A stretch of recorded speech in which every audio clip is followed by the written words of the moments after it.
विघ्नहर्ता श्री गणेश, श्री गणेश, श्री गणेश। छल और कपट ने तुम्हारे मन और बुद्धि के साथ तुम्हारे ज्ञान को भी भ्रष्ट कर दिया है। धर्म जिसे तुम भूल बैठे हो वो न्याय दिलवाने का मार्ग खोलता है और कपट और कुटिलता के अंत का भी। तो आप ये कहना चाह रही हैं कि ये असंभव संभव हो चुका है? हाँ, वो कोई और नहीं, 16 कलाओं से पूर्ण नारायण के 8वें अवतार श्री कृष्ण की प्रिय पत्नी देवी सत्यभामा है। देवी सत्यभामा और नारायण की सम्मिलित शक्ति से ही होगा नरकासुर का वध। अभी भी समय है पुत्र, अपनी भूल को समझो। और भूल ये कैसी रट लगा रखी है आपने? जिसको आप मेरी भूल समझ रही हैं, वही मेरी शक्ति है। आज देवता मेरे अधीन है, इसी कारण। और किसी को विवाह का प्रस्ताव देना ये तो कोई भूल नहीं। वो भूलों से परे है। ऐसा ही भ्रम लंकाधिपति रावण को भी हुआ था और वो माता सीता को विवाह प्रस्ताव देने की उदंडता कर बैठा, जिसका परिणाम तुम ही नहीं सारा संसार जानता है। पता है, सब पता है। देवी कामाख्या भगवान की या किसी उनके अवतार की पत्नी नहीं, ये भी पता है मुझे। देवी द्वारा किए गए अपमान का परिणाम अब 1000 स्त्रियां भुगतेंगी। मैं धरती की सर्वश्रेष्ठ सुंदरियों से विवाह करूंगा, वो भी उनकी आंखों के सामने। मैं धरती की सर्वश्रेष्ठ सुंदरियों से विवाह करूंगा, वो भी उनकी आंखों के सामने। अब ये असुर अपनी मृत्यु को और निकट बुला रहा है और प्रभु श्री कृष्ण और देवी सत्यभामा इसे वो मृत्यु प्रदान करेंगे। किंतु माता, इसने तो वरदान पाया है ना कि प्रभु नारायण की पत्नी देवी लक्ष्मी अवतार नहीं होनी चाहिए। देवी सत्यभामा देवी लक्ष्मी की नहीं, अपितु एक भक्त स्त्री है जिन्होंने पुनर्जन्म लेकर प्रभु श्री कृष्ण की पत्नी होने का सौभाग्य प्राप्त किया है। साधारण भक्त? तो एक साधारण स्त्री प्रभु श्री कृष्ण की पत्नी कैसे बनी? उसकी भक्ति, निष्ठा और समर्पण अतुलनीय था, जिसके कारण एक ही साधारण स्त्री होते हुए भी वो प्रभु श्री कृष्ण की पत्नी बनी।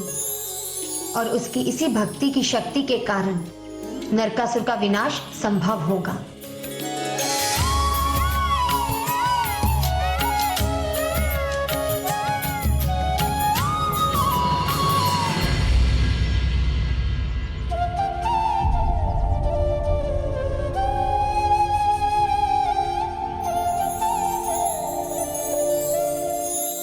क्या हुआ प्रिय? इस कल्प वृक्ष के नीचे हमारे भवन के आंगन में इन अपार शांति के पलों में भी आप विचलित क्यों हैं?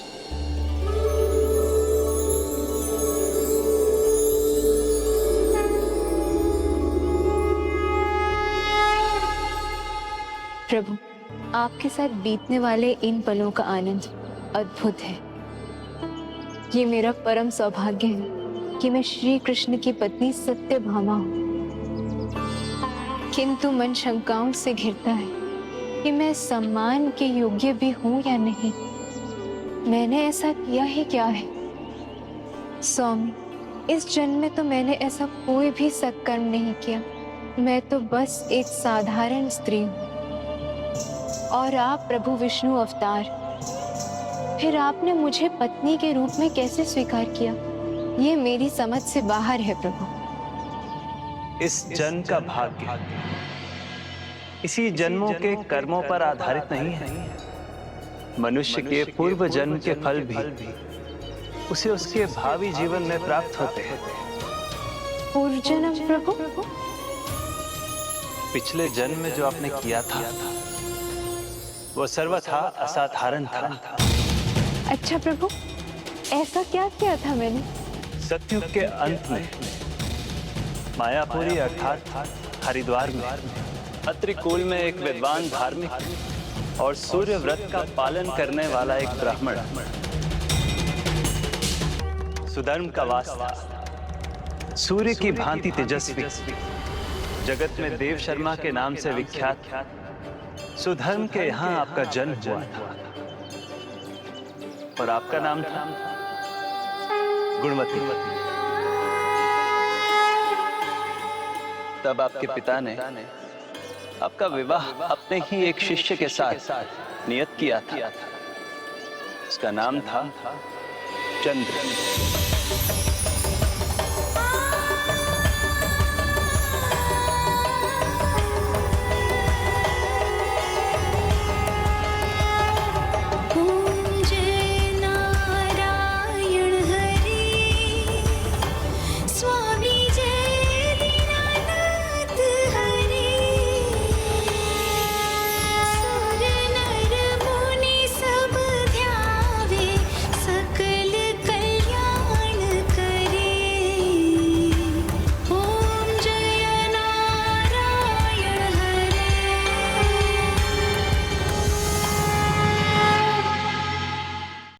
ये क्या गुणवती, आज अपने प्रिय सहेली के बिना ही आरती आरंभ कर दी?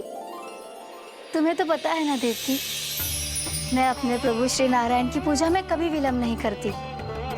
तुम्हें समय पर आना चाहिए था। चिट्ठी कहा पुत्री गुणवती ने। भला भक्त भगवान को प्रतीक्षा कैसे करा सकते हैं? यदि इनका बुलावा आ जाए तो एक पल का संकोच किए बिना अपने प्राण त्याग कर प्रभु की शरण में चला जाऊं। प्राण त्यागने की बात क्यों कर रहे हैं पिताजी? इसकी कोई आवश्यकता नहीं है। पिताजी के शब्दों में बहुत सार है। जो प्राण हमें प्रभु ने दिए हैं वो प्रभु के ही अंश हैं। उनकी इच्छा के आगे हमारे प्राणों का क्या मोल? हम सभी तो प्रभु में समाहित होने को सदैव तत्पर हैं। ये सुबह सुबह आप दोनों ने कैसी बातें छेड़ दी? प्रभु ने हमें जीवन दिया है, त्यागने के लिए नहीं, अपितु पूरी निष्ठा से, श्रद्धा और कर्म भाव से प्रभु की भक्ति में लीन होने के लिए। ये भी उचित है। प्राण है तभी तो भक्ति है। गुणवती नाम है हमारी पुत्री का, सदैव अपना नाम सार्थक करती है, सभी गुणों से संपन्न। हाँ हाँ, पूरा आश्रम परिचित है गुणवती के गुणों से। और मुझे तो लगता है ये बात प्रभु नारायण को भी अवश्य पता होगी। किंतु पुत्री, भगवान गुणवान की कठोर परीक्षा लेते हैं। जब वो समय आए तो ना तुम भयभीत होना, ना तुम संकोच करना, बल्कि दृढ़ता के साथ अपने गुणों पर खरी उतरना। जी पिताजी। चंद्र, हमें देर हो रही है, हमें संविदा और कुछ एकत्रित करने के लिए चलना चाहिए। किंतु पिताजी, आप दोनों जाओगे कहाँ? वहीं जहाँ सदैव जाते हैं, सखा व्रत पर्वत पर स्थित वन में। स्वामी, आप पिताजी का ध्यान रखिएगा। ये भी कोई कहने की बात है? तुम्हारे तो पिता है, मेरे तो गुरु हैं, पिता है। मेरे प्राण रहते मैं इन पर कोई आंच भी नहीं आने दूंगा। चिंता मत करो पुत्री, मैं जानता हूं कि सभी वहां पर हृदय वृक्षी राक्षस के होने को लेकर चिंतित हैं।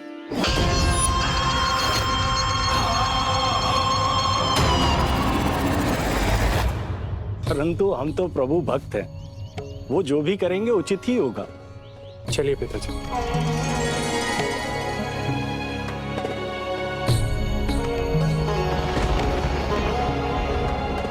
तुमने प्रभु तिलक तो किया ही नहीं।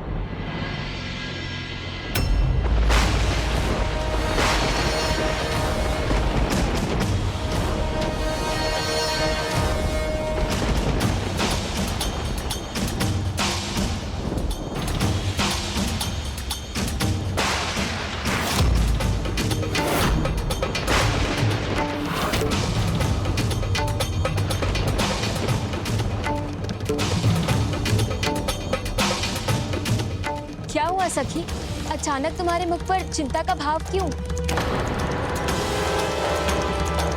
रुकिए,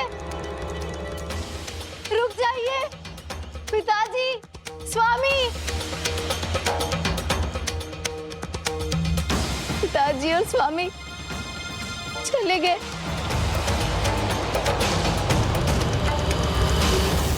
क्या हुआ सखी, इतना विचलित क्यों हो?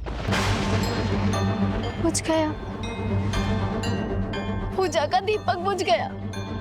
तो क्या हुआ सखी, काफी देर से जल रहा था तो उसे बुझना ही था ना। किंतु उसमें घृत भी था। और दिए की बाती भी नहीं जली थी और वायु का कोई प्रवाह भी नहीं था। अकारण कैसे बुझ गया? अर्थात ये किसी अशुभ का संकेत है।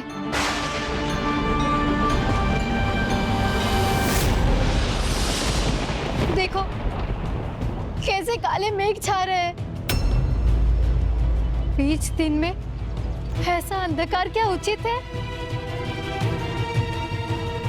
तुम चिंता मत करो सखी, मेरे पिताजी भी उनके साथ गए हैं। प्रभु नारायण उनका कोई अनिष्ट नहीं होने देंगे। मैं वहां उस वृक्ष के नीचे आराम करूंगा। हाँ, हम भी चलकर वहां थोड़ा सा विश्राम कर लेते हैं।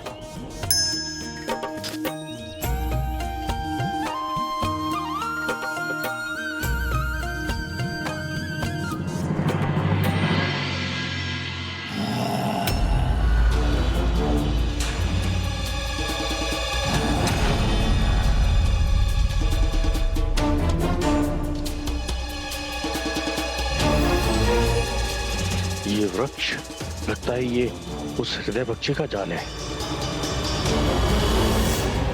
रुक जाइए, आगे मत जाइए।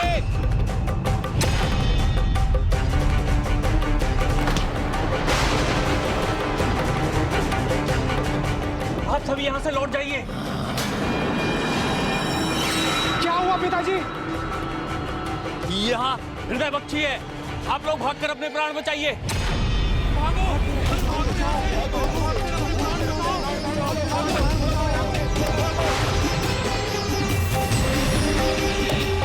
दुष्ट, तुमने मेरा भोजन छीना है, अब मैं तुम्हें अपना भोजन बनाऊंगा।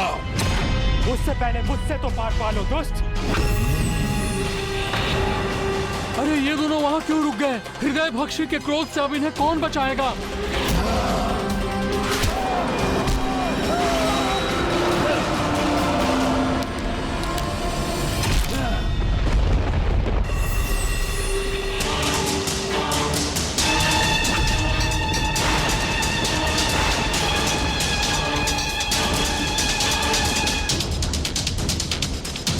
आज तुमने बहुत बड़ी भूल कर दी। मेरे सामने मेरे जमाई ही नहीं बल्कि मेरे सबसे प्रिय शिष्य का अंत किया है और इसका दंड तुम्हें मिलेगा। कौन है यहाँ जो मुझे दंड देगा?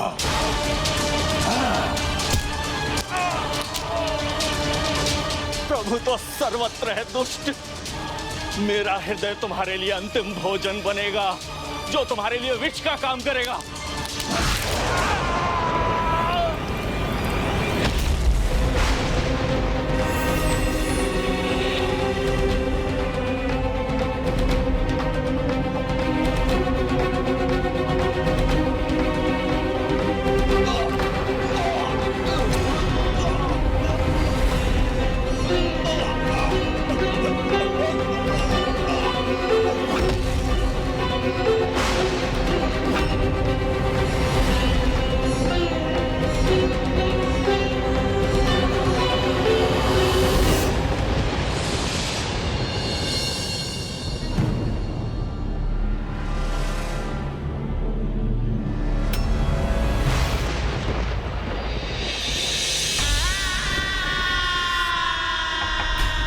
पिताजी, स्वामी, पिताजी, पिताजी, पिताजी, स्वामी, स्वामी, देखो ना देवती, स्वामी और पिताजी मुझे छोड़कर चले गए। वहाँ क्या हुआ पिताजी?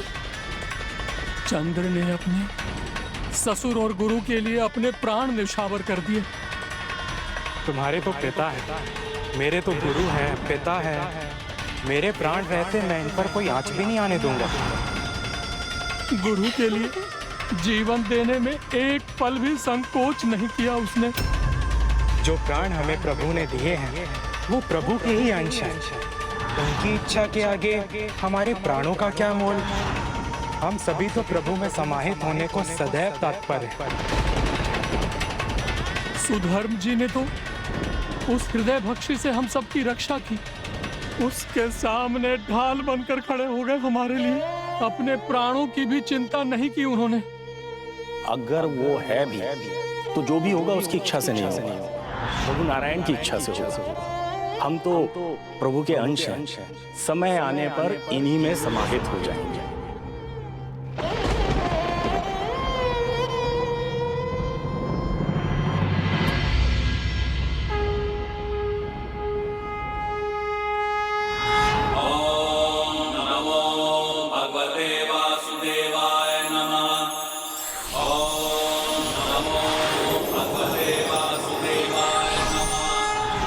उन्होंने जो कहा था वही हुआ।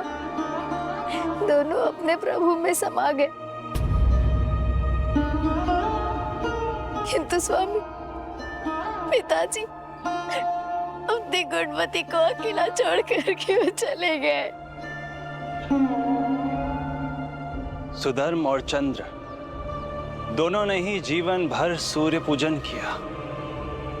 उसी कारण उनकी मृत्यु के बाद उन्हें वैकुंठ धाम में निवास करने का सौभाग्य प्राप्त हुआ। स्वामी, मुझे नहीं ज्ञात था कि सूर्य देव के पूजन से भी वैकुंठ धाम की प्राप्ति होती है। पिता और पति दोनों के देहांत के बाद गुणवती के पास अंतिम संस्कार करने के लिए भी धन नहीं था, किंतु उसने किसी के भी आगे हाथ नहीं फैलाए, न कोई ऋण लिया और न ही दान। इसलिए जो भी उसके पास था सब उसे मोल देना पड़ा।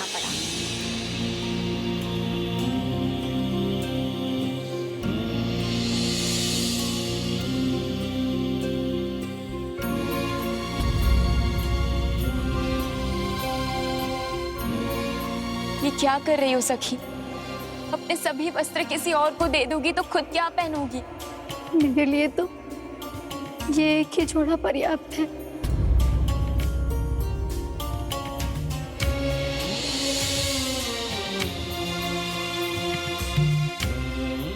वस्त्र के एक जोड़े में जीवन बिता दोगी, ठीक है, परंतु भोजन के लिए अनाज चाहिए।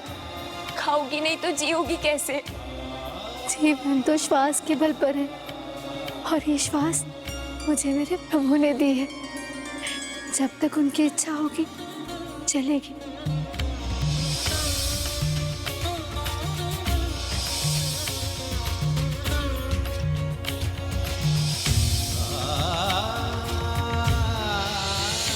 क्या इतना धन पर्याप्त होगा मेरे पिताजी और स्वामी के अंतिम संस्कार के लिए?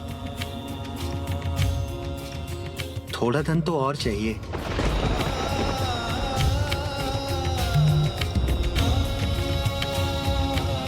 मैं उधार दे दूंगी। नहीं, मेरे पास इतना धन है, मैं उसमें ही अंतिम संस्कार की व्यवस्था कर लूंगी। किंतु सखी, तुम्हारे घर में अब बचा ही क्या है प्रभु नारायण की मूर्ति के सिवाय? मैं प्रभु को अपने मंदिर में स्थापित कर सकता हूँ, और उसके लिए मैं तुम्हें शेष धन दे सकता हूँ।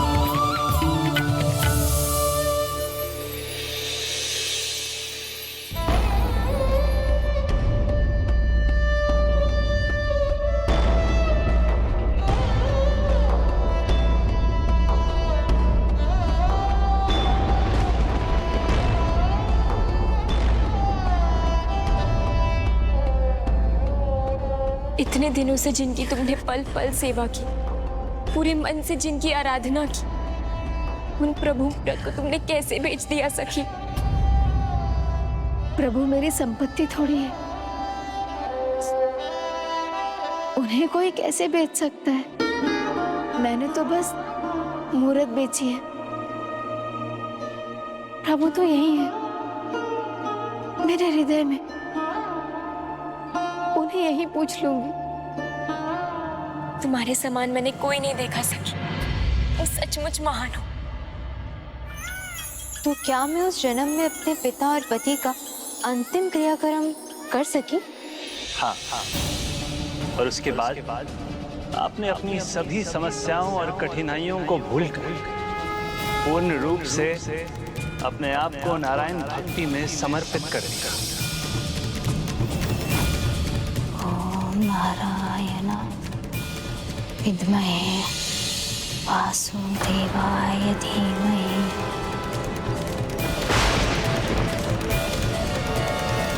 परम पद की प्राप्ति इतना सरल नहीं, उसके लिए अनेक परीक्षाओं से गुजरना पड़ता है। भूल सुधारने का अवसर सभी को मिलता है, किंतु उसे सही ठहराने वाले को अंत में पछताना पड़ता है।